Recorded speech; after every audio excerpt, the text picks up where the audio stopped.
People tend to look at the results and they don't look at play by play. This is one of Iga Swiatek's worst year ever. So tough one for Iga Swiatek. But Coco Gauff did what she knew how to do best, which was get in the groove against Paulini. Her double faults, it showed up, but in a blip, it wasn't so bad, and she was able to knock out Jasmine Paulini, who's lost so much, so there's no way she's qualifying. The only reason Arena Sabalenka hasn't qualified is because she won yesterday's match against Jessica Pegula in 3 sets. So Okay. if it were a straight sets win, it would have been she would have been through to the next round. Maybe not exactly knowing where she'd finish or top in the group, but she would have been through. She's almost guaranteed a spot. She's won 2 matches, but to ascertain her qualification, she needs to get into her last match against Coco Golf.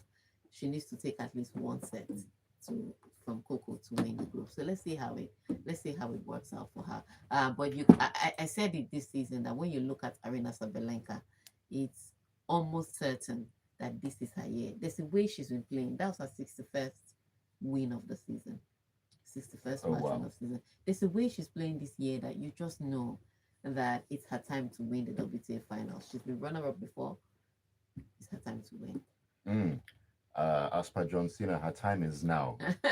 Well, Or we shall see how that don't works go out. far. As per your country, Emiloko, it's her time. It's her turn now. That's a good one.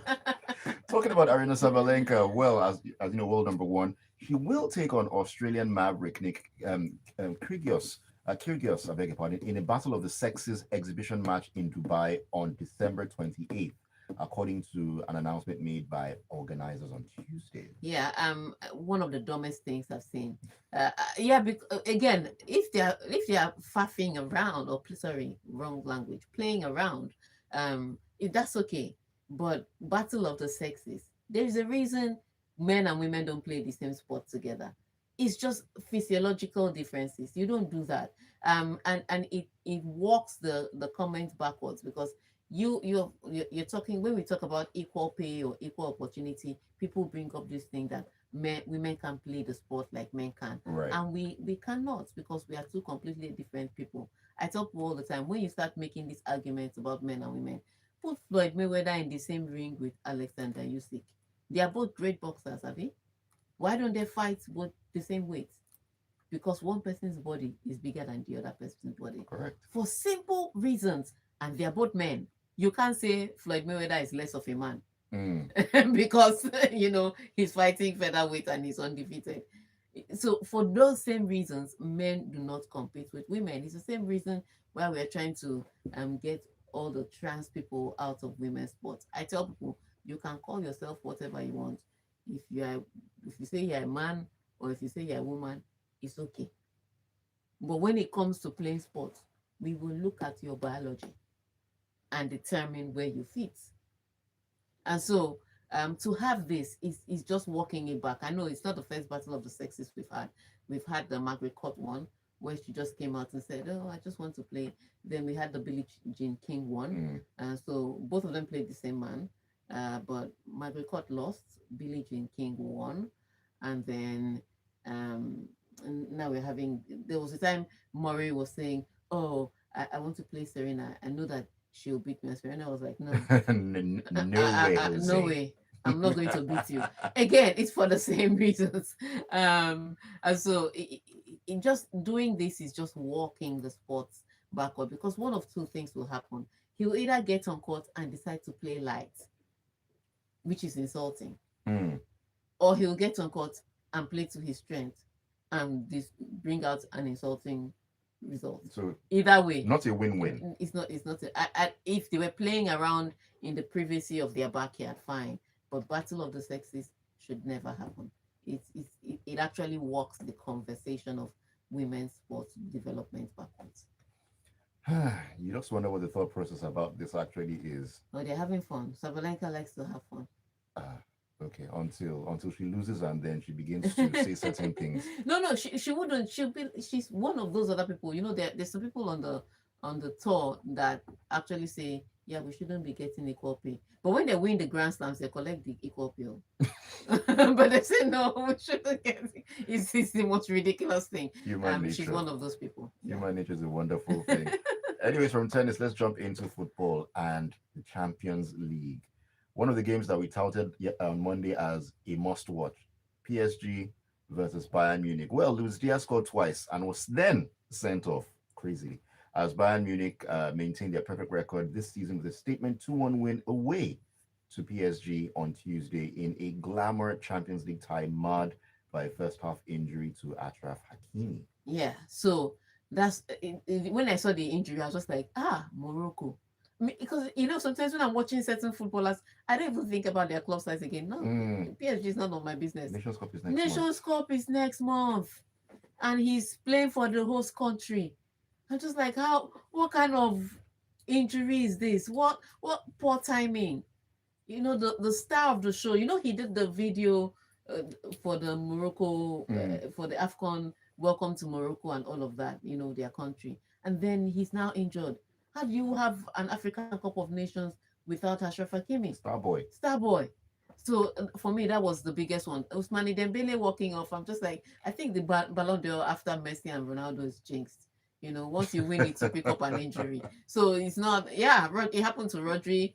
Yes. But the same Dembele, we know that injury and Dembele are not they are not too far apart. They're not so far apart. So then he has a fantastic season, and now he's picking up injury every 2 business days. I wasn't really worried about his injury, but Ashraf Hakimi's injury was really bad. However, let's go to the match. Brilliant game, especially by Vice Company. In fact, Manonoya was saying after the match that Vice Company during training they try two styles.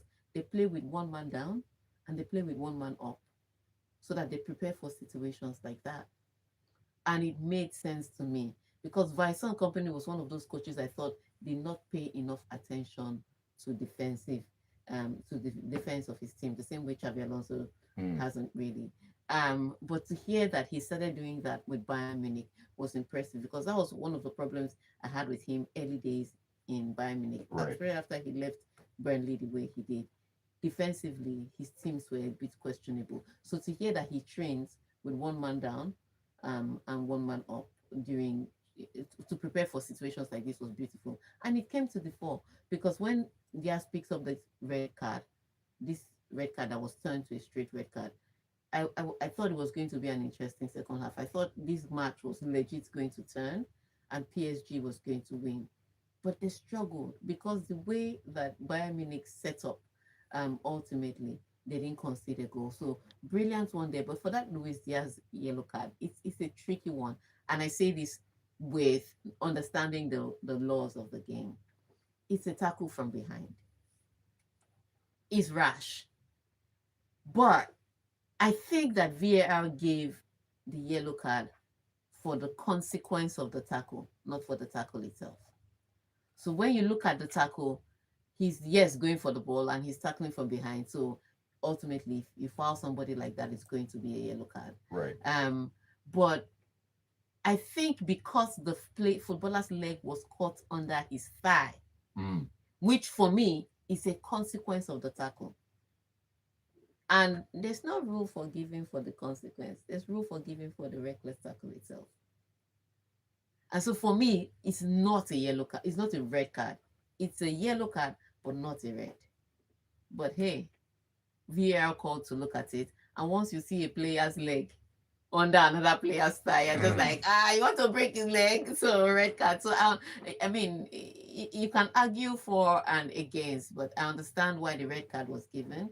However, sometimes I think when you put certain things through the lens of VAR, it changes it just a little bit. Yes, indeed it does. But big win for Bayern Munich there, and I will say that Vincent Company has actually done a great job. I was one of those who didn't really understand why Bayern, brought him in before, but I mean he's done well so far, and he claimed a huge scalp in the Champions League. Yeah, and he's learning this along point. the way. When you're training with one man up and one man down, you know that you're prepared for those situations. Yeah. All right. Let's take a break. When we come back in, we'll talk about the other big game that we touted on Monday, and that was Liverpool versus Real Madrid. An interesting one at the end of the day. See you on the other side. This is Locker Room on Smooth 98.1. In fact, we need to check on that Ashraf Hakimi's injury, but that village people have not put their hand inside the matter. Because bad people are plenty. Oh, I've already seen it, my darling. I told you. Oh yes, we are safe. Oh. We are always safe. You see, there's a lot of work I'm supposed to be doing. In fact, if you leave me, I'm supposed to be sleeping. But I'm here today. Let me see your messages. You know, I forgot I was wearing this scarf.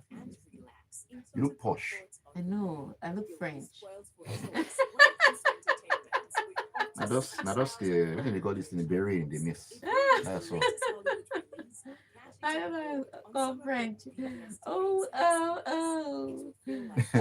Okay, says who will stop Arsenal? I'm getting worried. Omo, I'm not going to say anything about Arsenal until we get to January. You see, if Arsenal overcomes that their February slump, It's all over. that's when I'll start talking about them. But for now, it's same old, same old. I see my guns. Hey, Ayokunmi, where are your guns? Put your hand up like this. Let's see. Yeah, I keep my powder dry. Rather. Ah, ah, ah. My I'm not guns even there. flexing. If I flex, I'm going to have to start Ibrahim, lifting what's hands. French on Tega? The scarf. It's gives a whole Ibrahim, je ne sais Ibrahim, quoi. just go and pay my bride price. You see this Ibrahim, he likes to be talking anyhow. Just waking up in the morning to harass me. Ibrahim, go and pay. Are you an Arsenal fan? First of all, if you're an Arsenal fan, go and pay my bride price. It's only Arsenal fan I'm going to marry. Because he obviously likes me. It's only 15 naira. The only difference is that you have to go to Abraka and pay. 15 naira. Pay. My bride price is not plenty. 15 naira. So 15 naira, that's just in terms of cash, I mean. How about the other add-ons? There's which add-on. Bride price is the cash that you pay. How about all the kegs of oil and so on and so No, forth? no. That's not bride price. That is your donation to the family. Okay, That's so bride price is only that money. so one can, List is not it. so one can decide not to donate, Abby.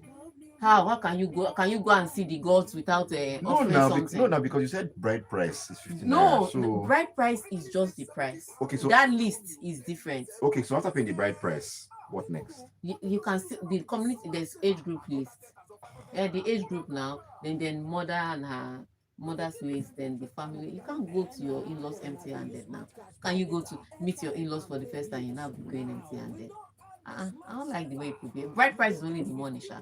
15 naira, Kwebe, 15 naira. Don't come here and be harassing me again.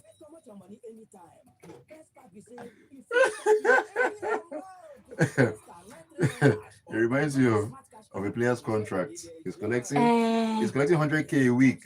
Okay, wait. But all the clauses Yes. added on. Oh, okay, let me explain to you. I lift weights. It's different from cardio. Very different too. It's very different from cardio. Ah. So I have, yes, so the fact that I don't run, I'm elderly, please. My knees are fragile. We don't run. So don't laugh at me for 5K. 5K is different. This elderly that you're on about. Elderly is different. I don't run, I don't do a lot of cardio, but I lift weights. And then for my birthday present, Ayokunmi is going to buy me 8 kg. I am? Yes, 2 8 kg dumbbells or 1 10 kg kettlebell. This is news to me. If you don't buy me, we will not be friends again. We shall work towards it. That's all I can say at this point. All right, welcome back into the locker room this Wednesday morning here on Smooth 98.1. Your love music, love live station. It is 35 minutes past 8 a.m. on the 5th day of November 2025. Trust me, if you're not on YouTube, I don't know what it is that you are doing. Believe you me, as we like to say in Nigeria, YouTube is where you need to be. My name is Ayokunmi Tega. Supreme is also in the studio, and we're taking a look at the sporting action. Join us, please do, on WhatsApp and on YouTube. WhatsApp number 0911-999-0981. YouTube, Smooth 981 FM Lagos. Smooth 981 FM Lagos. Let's take a comment here or two from YouTube. This is Uchenna Okoye who says Arsenal in wicked form, 7 games without conceding. Scary. Bayern Munich with 16 wins in 16 games. Struggling Liverpool beat best of La Liga. City versus Liverpool will be lit. Uh, Football is bliss. Yes, Yes. yes, indeed. Let those messages keep coming in. Let's quickly go to what he was talking about in that. That's right. Liverpool, yes, they put a miserable run behind them with a dominant performance to end Real Madrid's perfect Champions League start with a 1-0 win at Anfield on Tuesday. And it was 1-0 because Thibaut Courtois woke up on the right side of his bed. They decided to He dig. yeah, he put his right leg down before he put his left leg down. That's all I can say because there was no reason, especially that Van Dijk header. It was point blank. Kota was like, "Don't worry, I do this for a living." And that's it. He earned his salary in one day. Fantastic saves he made. Unfortunately, he couldn't stop the McAllister header. But this is it gave us a semblance of the Liverpool I had seen before. And I think half the problem, without meaning to take anything from Liverpool, they executed a perfect game from the start of the game. I think they took the game very seriously because they knew that it was Real Madrid. They also had it in the back of the mind that they've been on a miserable run Yeah. of form, and so everybody came in to play the best of their game. But Real Madrid also had very poor strategy. I didn't even see Real Madrid really play until they conceded the goal. It was as if when they conceded the goal, they were like, "Oh, we can play ball," and then they started to play a little more brilliantly. And I was wondering, where was this urgency before? Even in the first half, where they had um, about the same amount of possession as Liverpool, they didn't do much with theirs. Liverpool, on the other hand, went play after play, chance after chance, and Real Madrid just executed a very terrible first half, which also brings back the question to Xabi Alonso, when how he reads the game, how he changes his plans, and yes, he's still in his early stages of coaching, but my assessment so far is not great because even at Bayer Leverkusen, I used to say, oh, he could turn matches around and he'd play till the finish. But you should be able to see tactical changes, especially with a team like Real Madrid that have quality players. And so for me, those are the questions. Real Madrid didn't approach the game um, especially exceptionally well. They didn't execute any kind of style. It also starts from the bench before you start talking of the players on the field. But every area of the field, Liverpool played brilliantly. And based on their form, I actually thought it was going to be a fact that they would dominate possession, but Right. Real Madrid was going to hit them on the counter. I didn't see any of that happen. So again, poorly played by Real Madrid. Not to take anything away from Liverpool, but poorly played by Real Madrid, brilliantly executed by Arne Slot. Hmm. If they play like they played yesterday, do you think they can get something from the City game this weekend? Oh yes, if they play like they played yesterday, oh absolutely. Will City allow them to play the same way? That's a different That's question. question. But if they play like they played yesterday, they're definitely beating City. Donnarumma is also a great goalkeeper, but would he be in exactly the same form like Courtois was in? Because, like I said, Liverpool could have scored more. Courtois was just on a different level. Mm. That's why having a great goalkeeper in your team, very, very important. All right, let's talk Barcelona. Looking forward to games coming up. Barcelona striker Robert Lewandowski said on Tuesday that he's fit and ready to fire once more after an injury hit start to the season. Yes, it's 37 at this point in time. That at that age, you can sleep 100% fit at night and wake up with a hamstring injury the next day. It happens. That's what age does to you. You just wake up and you're like, wait, why is there a creak in my back? And it will last for 3 or 4 days. So we understand now. Injuries that usually would have healed before take longer to heal. It comes with the age, and you can't play as many minutes. You can't play with as much intensity. It's just his body giving him warning signs that the end is near. But the good news is he's back, and he's back at a good time for Barcelona because they're struggling with an injury crisis. And at some point, coach wants to play certain players. The treatment room says if you rush him in, we'll rush him back out. So it's a question of balancing the times, but it's a good time for him to come back in. And they also have a good game. They play against Club Bruges today. So not an exactly tasking I'm not saying we should take Club Brugge for granted. Yeah. They can run. They have athleticism with them. They have youth. They have pace.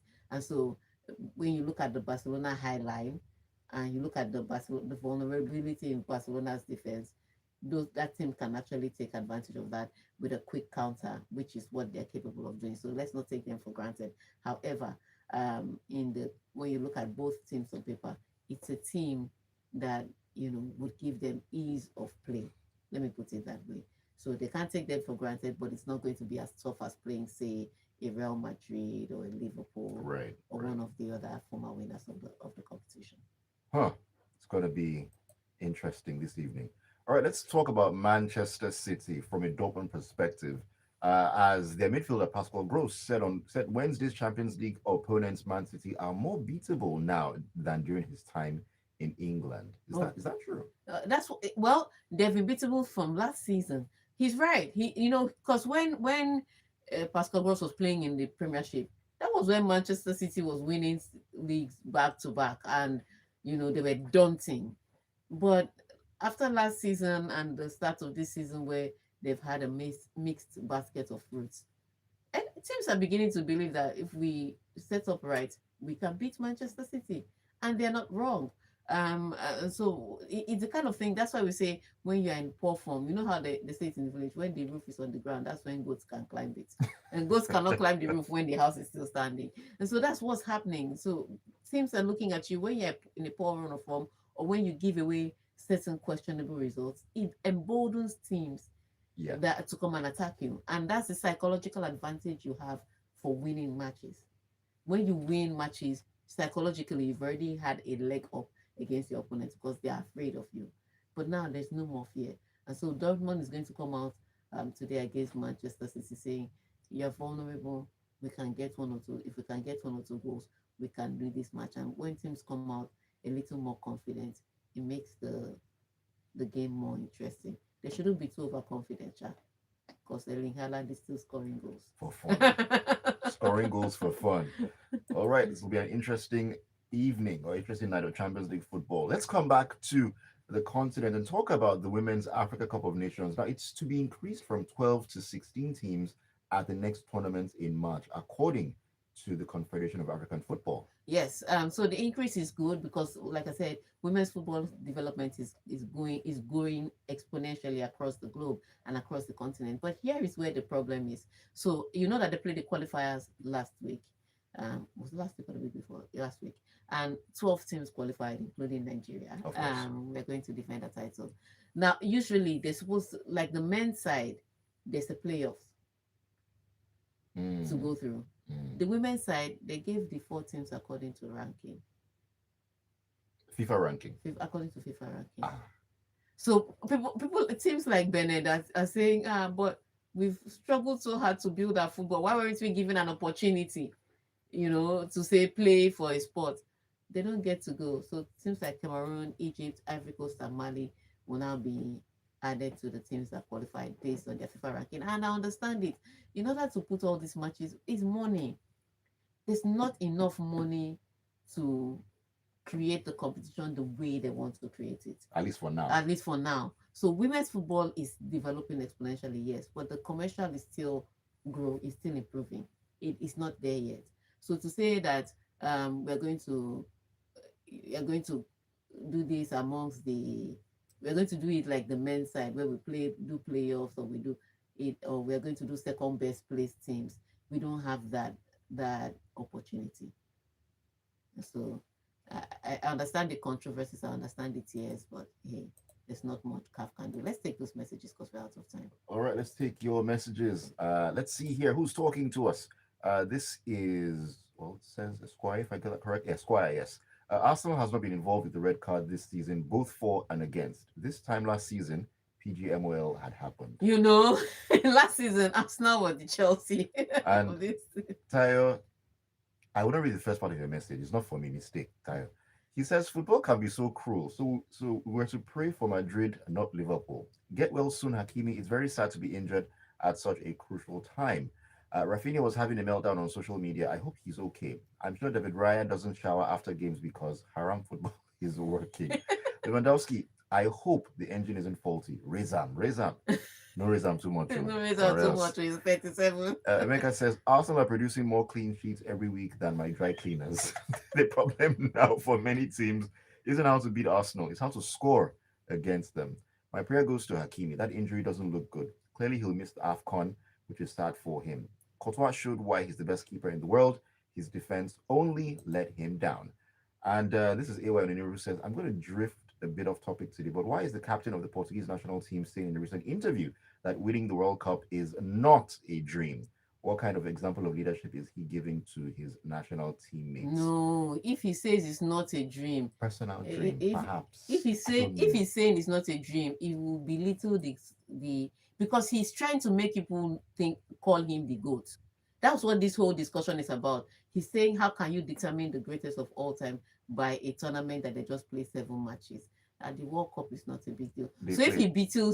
belittles it, sorry, then the goat argument, this conversation can change a little bit. That's what he hopes. I love Ronaldo, but Ronaldo they play. They play. That's all I can say. All right, let's head to YouTube. Padre Pio says Liverpool did so well last night. Madrid should have conceded more than three, but for the heroics of a certain Courtois. Unfortunately for my FPL, I bet heavily on the wrong teams. Oh Oh well, you all are wow. playing Champions League FPL. You I, are bold, I oh. can't, so I don't have time. LK Adorogba says when Tega comes to the studio, you know it's serious business. Of course, Madrid losing and PSG losing, na serious business. Who will stop Arsenal? I'm getting worried. That's a good question. The LK says Tega is uh okay. Tega is showing. You say that we should see her bicep, but common 5K run. She was having sleepless nights. Okay, Adiwara, we're not friends anymore. And Adiwele Akibabi says, Elderly Bao, but your voice is so juvenile. Block LK. No, I mean, it's a compliment. It's a compliment, All right. Thank you so much for watching us. Today we have interesting matches. Yes, we do. Chelsea also plays against Carabao. Karabag. Yeah, today. So let's see how that works out for the blue team. Hopefully, the bet should not be whether they will beat Carabao. That By looks how like many goals? that looks like easy 3 points. The question should be, will they collect another red card today? All right, that should be your odds. On that note, have a fantastic week till we come your way again on Friday, where league football will resume. Correct. Have a great week. All right. Thank you so much, Tega. Have a great rest of the week until we see you on Friday. Thank you all for all the messages. And of course, always keep it up with us in the locker room. We appreciate you all so very much. Smooth 98.1 and the Smooth Breakfast will kick on 9 o'clock. A discussion is to be had on Lagos Talks. My name is Ayokunmi Kikiriako. Stay with us. Yeah, log out.